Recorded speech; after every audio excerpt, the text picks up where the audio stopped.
ఓం శ్రీ మాత్రే నమః. ఛానల్లోకి స్వాగతం అండి. పూర్వజన్మ పుణ్యఫలమే సింహరాశి వారికి ఊహించని రూపంలో సాక్షాత్తు ఆ పరమేశ్వరుడే వీరిని అనుగ్రహించబోతున్నారు. కేవలం ఒకే ఒక్క అభిషేకం సింహరాశి వారి జీవితాన్ని మార్చేస్తుంది. వీరికున్నటువంటి నాగదోషాలు, నాగశాపం అన్నీ కూడా నశించిపోతాయి.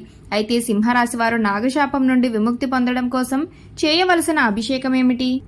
ఈ అభిషేకం ద్వారా వీరి జీవితంలో ఎటువంటి ఫలితాలను పొందబోతున్నారు? ఈ రాశి వారి జీవితంలో మరింత అభ్యున్నతిని పొందడం కోసం వీరు చేయవలసిన దేవతారాధనతో పాటుగా పాటించవలసిన పరిహారాలను గురించి ఈ వీడియోలో వివరంగా తెలుసుకుందాం. కానీ అంతకంటే ముందుగా మీరు కనుక మన ఛానల్ సబ్స్క్రైబ్ చేసుకోకపోయినట్లయితే సబ్స్క్రైబ్ చేసుకుని పక్కన ఉన్న బెల్ ఐకాన్ నొక్కి ఆల్ సెలెక్ట్ చేసుకుంటే మేము ఇలాంటి వీడియోస్ అప్లోడ్ చేయగానే ముందుగా మీకు నోటిఫికేషన్ వస్తుంది.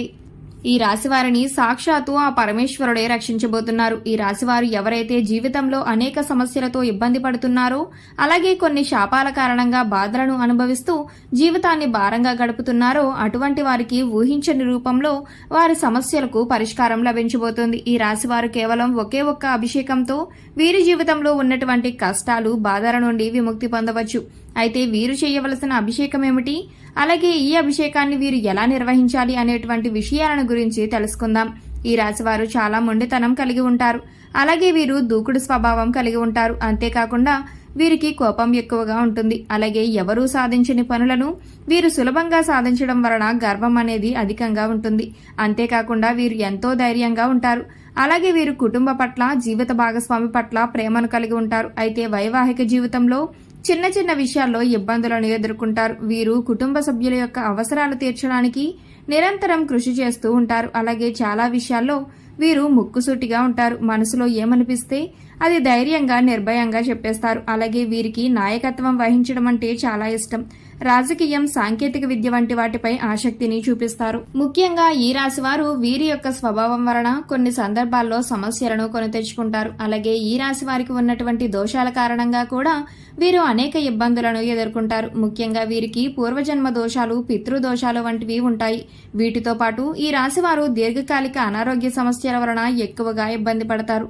అయితే ఈ రాశిలో ఎవరైతే ఇబ్బందులు పడుతూ ఉన్నారో వారందరికీ పరమేశ్వరుని అనుగ్రహం లభించబోతుంది. కేవలం ఒకే ఒక్క అభిషేకం వలన వీరికున్నటువంటి బాధలు, కష్టాలు, శాపాలు, దోషాల నుండి విముక్తి పొందవచ్చు. అభిషేక ప్రియుడైనటువంటి ఆ పరమేశ్వరుడు ద్వాదశ జ్యోతిర్లింగాలలో ఈ భూమండలంపై వెలిశారు. ఈ విధంగా వెలిసినటువంటి ద్వాదశ జ్యోతిర్లింగాలలో అనేక విధాలుగా అభిషేకాలు నిర్వహిస్తూ ఉంటారు.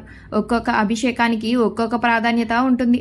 అయితే లింగ రూపధారి అయినటువంటి ఆ పరమేశ్వరునికి ఏ విధంగా అభిషేకం చేయాలి, అలాగే అభిషేకం చేయటం వలన ఎటువంటి ఫలితాలను పొందుతారో తెలుసుకుందాం. మనకున్నటువంటి కష్టాలు, బాధల నుండి, దోషాల నుండి విముక్తి పొందాలి అంటే లింగ రూపధారి అయినటువంటి ఆ పరమేశ్వరుని మనం ఏ విధంగా అభిషేకం చేయాలి, అలాగే ఏ విధంగా అభిషేకం చేయటం వలన ఎటువంటి ఫలితాన్ని పొందుతారు అనే విషయాలను తెలుసుకుందాం.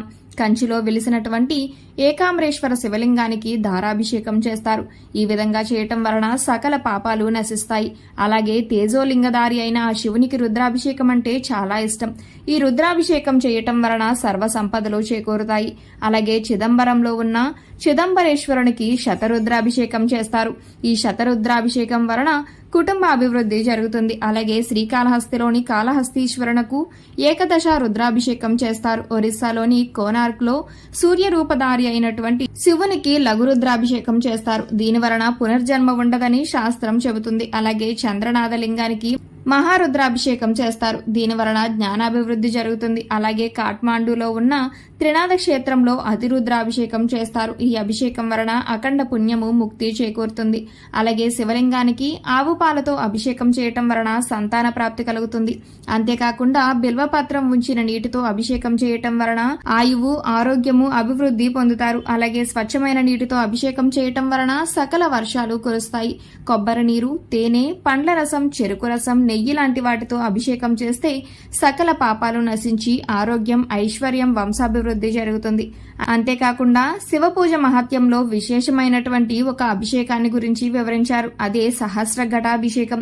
ఈ సహస్ర ఘటాభిషేకంలో 1296 కలశాలతో అద్భుతంగా శివునికి అభిషేకాన్ని నిర్వహిస్తారు. ముందుగా ఈ అభిషేకానికి 1296 కలశాలను సిద్ధం చేసుకుంటారు. తర్వాత వాటిని శుద్ధి చేసి వాటికి విభూది రాసి బొట్లు పెట్టిన తర్వాత అష్టగంధం, సుగంధ ద్రవ్యాలు అలాగే పంచామృతాలు అన్నింటినీ కలిపి అభిషేక జలాలను సిద్ధం చేసుకుంటారు. ముందుగా సిద్ధం చేసుకున్న ఘటాలన్నిటికీ ధూపాన్ని వేస్తారు. తర్వాత వాటన్నిటినీ ఒక క్రమ పద్ధతిలో ఉంచి తయారు చేసినటువంటి అభిషేక జలాన్ని ఆ కలశాలలో నింపి పూజా కార్యక్రమం నిర్వహిస్తారు. ఆ తర్వాత 1296 కలశాలతో లింగరూపధారి అయినటువంటి ఆ పరమేశ్వరునికి అభిషేకం చేస్తారు. ఈ విధంగా అభిషేకం చేయటం వలన పూర్వజన్మ దోషాలు, సర్పదోషాలు, పితృదోషాలు వంటివి అన్నీ కూడా తొలగిపోతాయి.